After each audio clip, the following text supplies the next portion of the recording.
आता महाराष्ट्र दिन येईल. महाराष्ट्र दिनाच्या शुभेच्छांचे मेसेज सुरू होतील. जय महाराष्ट्र, महाराष्ट्र माझा. खरंच मराठी माणसाचा पदोपदी अपमान होऊन सुद्धा शांत बसणारा महाराष्ट्र माझा. सर्व राज्यांपेक्षा जास्त टॅक्स भरून सुद्धा जीव हातावर घेऊन जगणारा महाराष्ट्र माझा.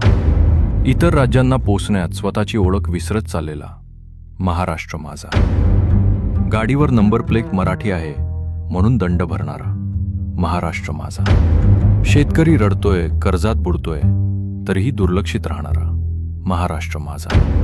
घरांच्या किमती आकाशाला भिगल्या, पण स्थानिकांसाठी स्वप्नच राहिलेला महाराष्ट्र माझा. एकजुटीपेक्षा विभागणी जास्त दिसणारा महाराष्ट्र माझा. असा नव्हता आपला महाराष्ट्र. मग आज स्वतःलाच का हरवत चाललाय महाराष्ट्र माझा.